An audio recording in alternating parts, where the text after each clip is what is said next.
에드워드 할레트 카라는 역사가는 역사란 무엇인가라는 케임브리지 대학교 강연에서 역사란 현재와 과거의 대화이다라고 이야기합니다.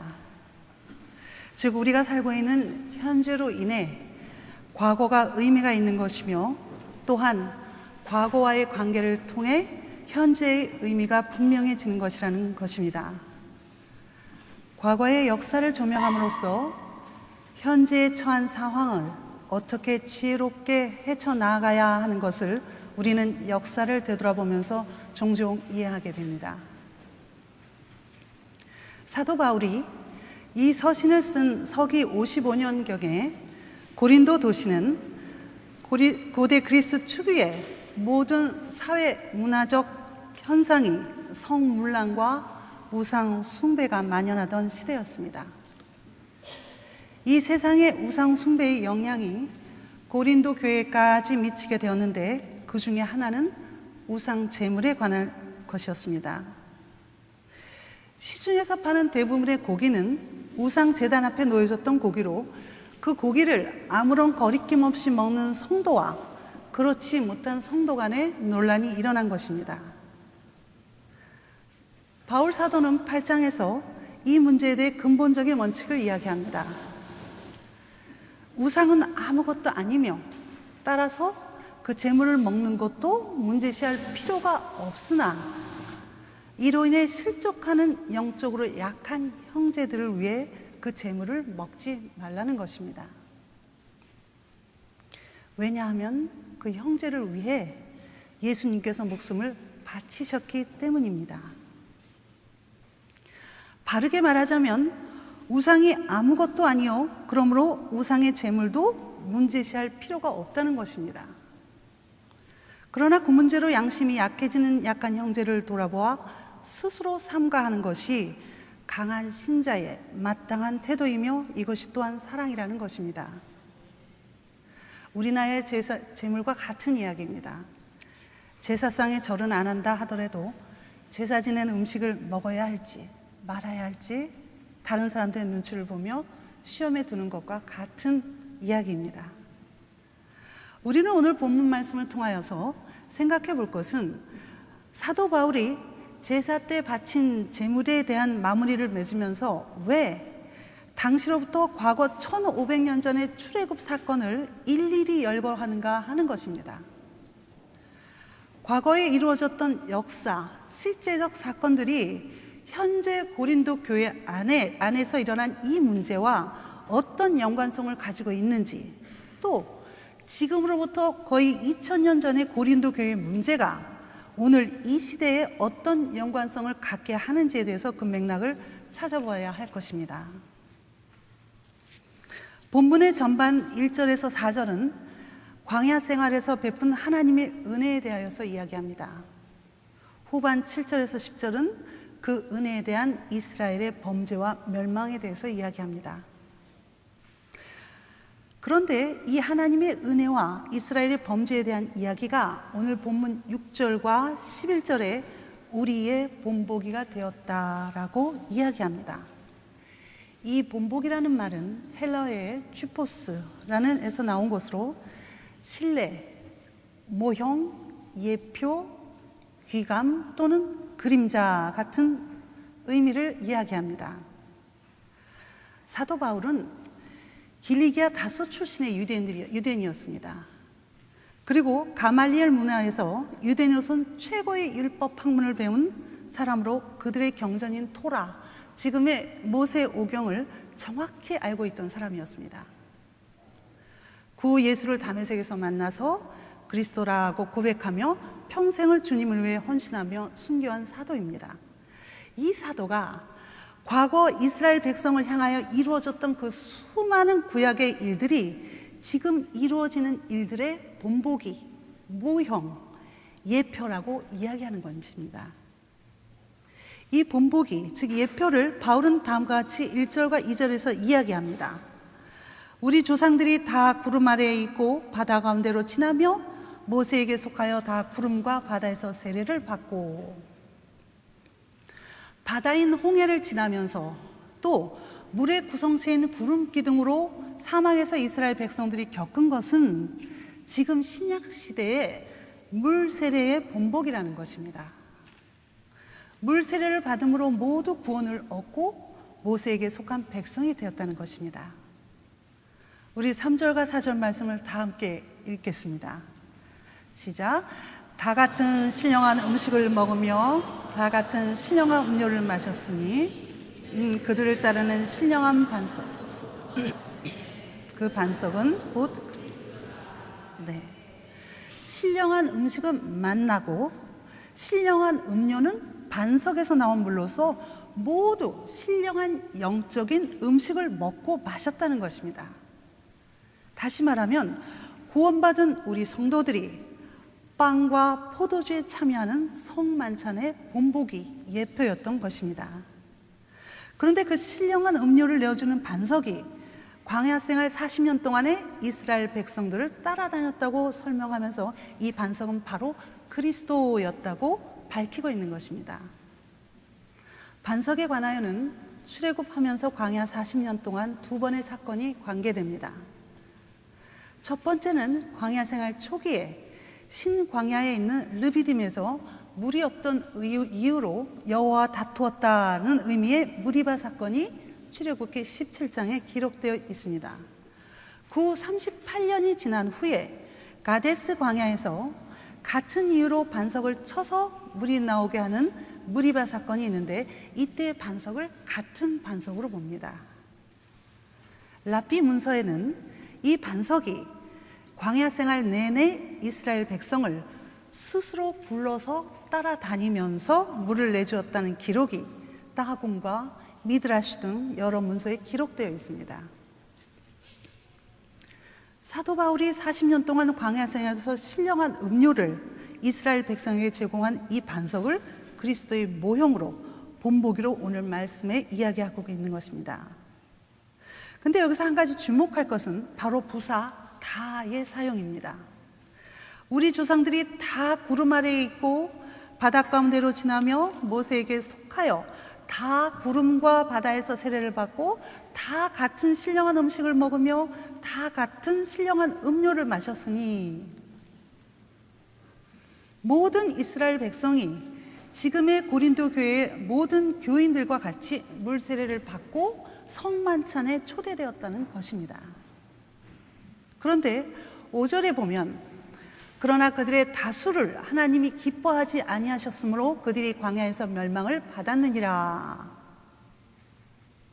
모든 백성이 물 세례를 받고 성만찬에 초대되었으나 그들 중에 다수가 많은 사람들이 하나님이 기뻐하지 않는 일을 하였으므로 그 사람들이 광야의 모래에 묻혀 죽었다는 것입니다. 그렇습니다. 이스라엘 백성들은 광야에서 먹을 음식과 먹을 물이 날마다 공급되므로 별로 어려움을 갖지 못하였습니다. 이들의 문제는 그 양식과 물은 온전히 하나님께로부터 내려오는 오직 은혜의 선물임을 점점 망각하였다는 것입니다. 신령한 음식과 음료를 당연시하고 더하여 그것을 우습게 여기게 된 것입니다. 그리고는 애굽에 있을 때의 떡과 고기를 그리워하게 됩니다. 결국엔 하나님에 대한 순종이 사라지고 그래서 금송아지를 만들고 하나님을 시험하고 음행하며 하나님을 원망하였던 것입니다. 이렇게 광야에서의 이스라엘 백성들의 삶은 그들이 먹고 마시는 일로 인하여서 그것이 우상 숭배로 연결되었던 것입니다. 이것이 바로 교만이었고 그들은 목이 곧은 백성으로 지칭되어서 적과 꿀이 흐르는 약속의 땅에 들어가지 못하는 하나님의 징계를 받게 된 것입니다. 모세가 모든 힘을 쏟아 중보하였지만 이스라엘 백성들의 계속되는 불순종은 결국 애굽에서 나온 한 세대가 다수가 멸망하게 되었습니다. 한편에 고린도 교회 교인들 중에는 물세례와 성만찬의 성례전을 통하여서 구원의 확신을 자만하는 소위 강한 사람들이 있었습니다. 그들은 모든 진리를 다 안다고 주장하는 사람들이었습니다. 그러기에 거침없이 우상에게 바쳐진 재물을 구원받은 확신의 당당함을 넘어서 자만감으로 먹었던 것입니다.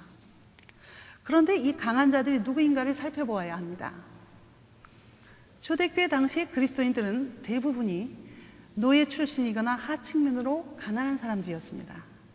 그러기에 그들은 신전 주변에서 노동일을 하다가 신전에 바쳐졌던 고기들을 얻어먹게 되는 것입니다. 가난하다 보니 고기 먹을 수 있는 기회가 드문 가운데 고린도 시내에 수많은 우상을 섬기는 성전 주위를 맴돌다 보면 자연히 고기 부스러기라도 먹을 수 있는 경우가 생기게 되는 것이었습니다. 우리도 과거에 그러하였습니다. 동네에서 구슬하거나 제사를 지내면 그 집에 굳이 초대받지 않았어도 주변을 서성거리다가 음식을 같이 먹게 되는 경우가 많았습니다. 오랜만에 먹는 고기이기에, 귀한 음식이기에 그들은 그 고기를 먹어야 했습니다.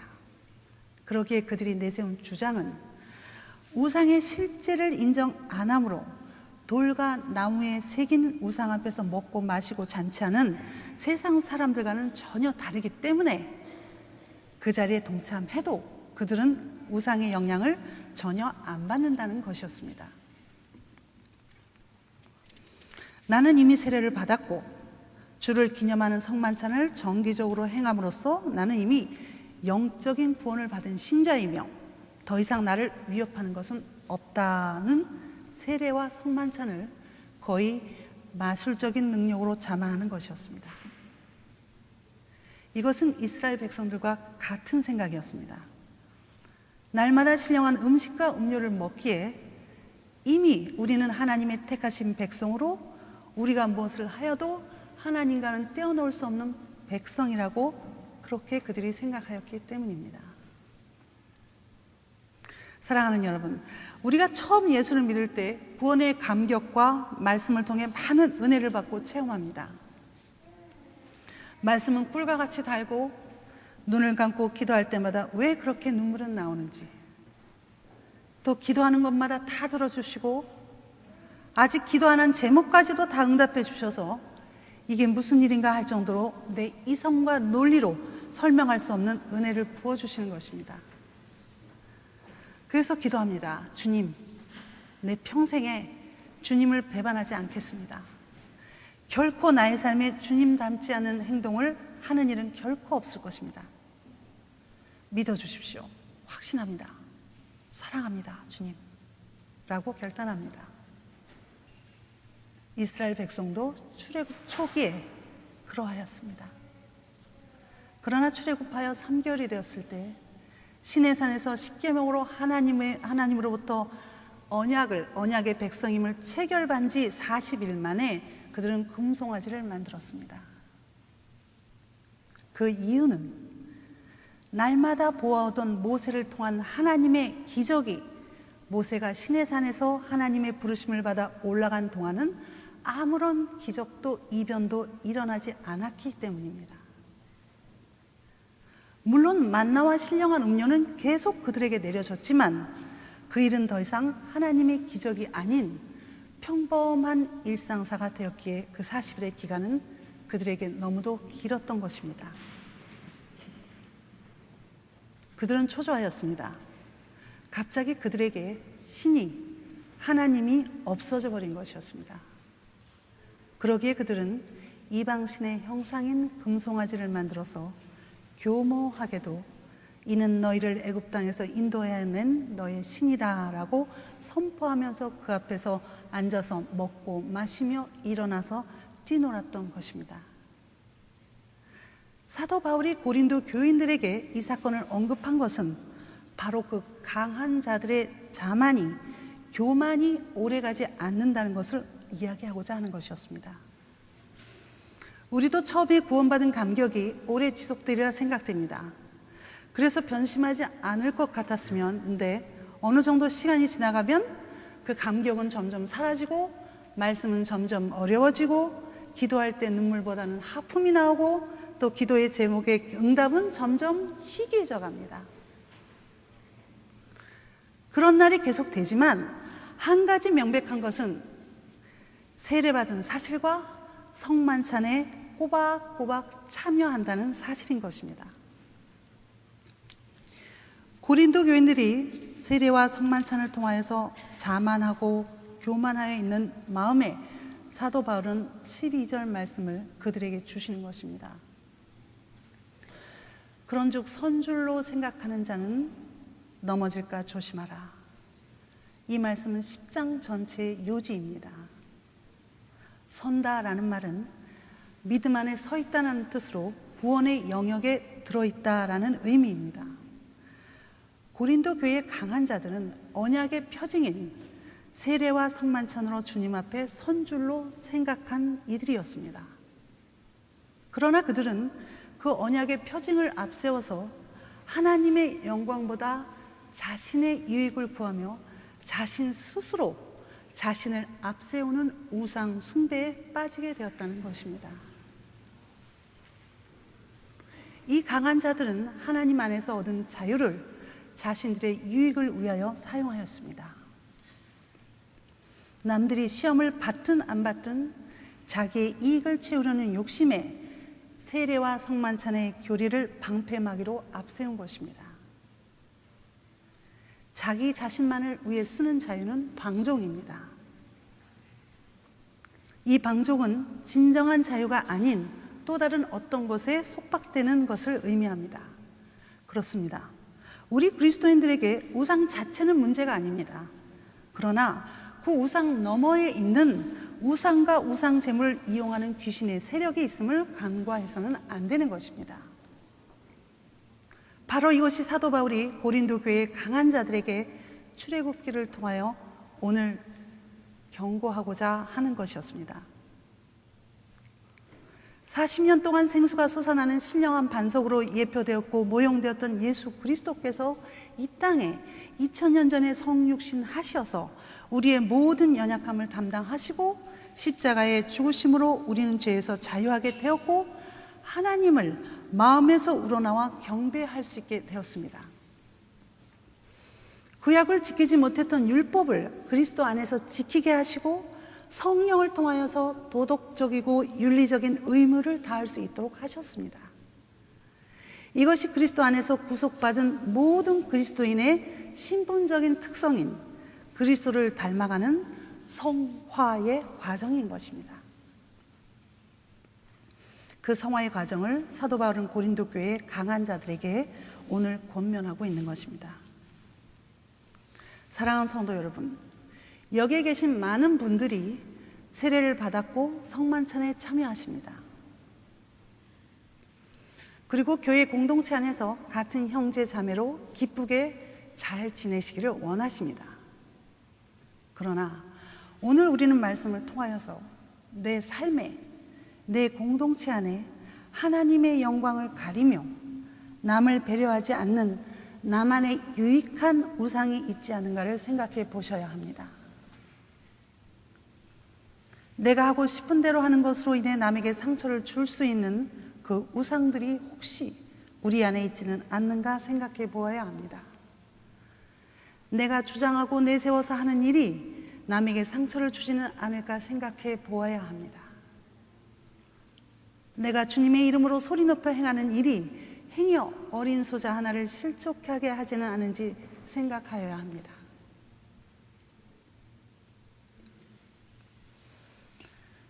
주님을 따르는 진정한 성도는 옳고 정당함을 주장하기보다는 먼저 그 일이 교회와 성도에게 선한 일인가, 덕이 되는 일인가를 살펴보아야 합니다. 그렇습니다. 이렇게 교회 공동체 안에서의 나를 돌아보아야 하며 또한 나 스스로도 나의 삶 속에서 나를 돌아보아야 합니다. 윤리적인 도덕적인 면에서 성경이 금하고 있는 일을 혹시 남이 모를 것이라며 행하고 있지는 않는지, 내 귀에 감미로운 음악이라 하여서 모든 세상적인 음악을 거침없이 듣고 있지는 않는지, 내 입술에 감미롭다고 하여 모든 것을 취하지는 않는지, 이 모든 일들을 나는 세례를 이미 받았고 성만찬에 참여함으로 아무 염려 없다는 마음으로 혹시 행하시지는 않으십니까? 그런 즉 손줄로 생각한 자는 넘어질까 조심하라. 사랑하는 파리 선한 장로교회 여러분 모두는 구원의 확신을 갖되 하나님 앞에 날마다 두렵고 떨림으로 서시는 여러분 되시기를 바랍니다. 그리하여 마지막까지 온 힘을 다해 주 믿음의 경주를 다 할 때 귀한 면류관을 받으시는 여러분 되시기를 주님의 이름으로 축원합니다. 기도하시겠습니다.